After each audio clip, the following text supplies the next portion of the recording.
En este vídeo explico los ratios de equilibrio patrimonial porque es súper importante saber cómo detectar el endeudamiento de una sociedad.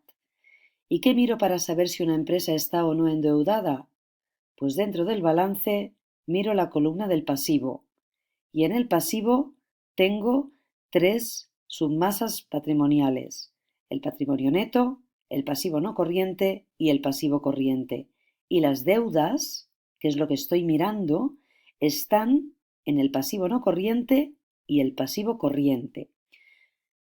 Los tres ratios de equilibrio patrimonial que voy a explicar son el ratio de endeudamiento, el ratio de autonomía y el que me indica la estructura de la deuda. Vamos con el primero, el ratio de endeudamiento.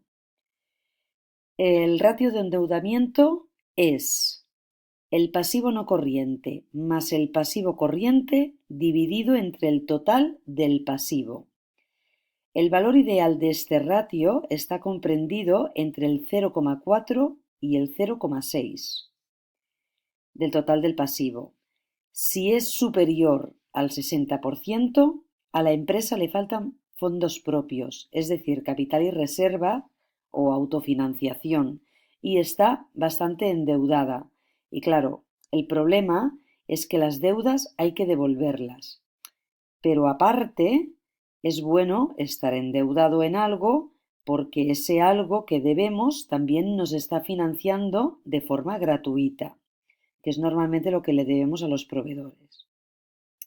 En segundo lugar, tenemos el ratio de autonomía. Es el neto patrimonial dividido entre el pasivo no corriente más el pasivo corriente.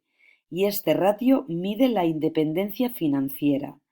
Su valor ideal está comprendido entre el 0,7 y el 1,5 y significa que debo poco. Si yo tengo independencia financiera, pues debo poco. Y en tercer lugar, tengo el ratio de estructura de la deuda, que es igual al pasivo corriente dividido entre el total del pasivo. Este ratio, cuanto menor sea, mejor.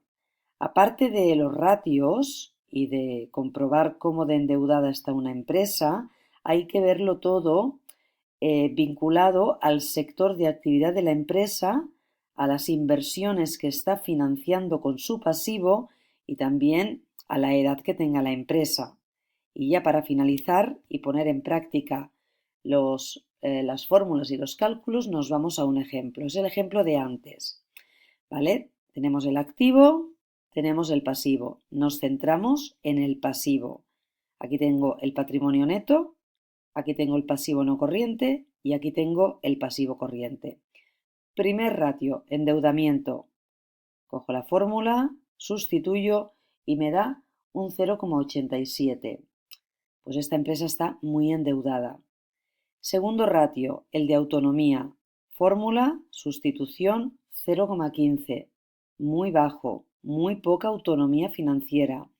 Y en tercer lugar, y respecto a la estructura de la deuda, que debe de ser cuanto menos mejor, pues aquí nos da un importe bastante elevado, un 0,76. Se acerca más al 1 que a un número menor.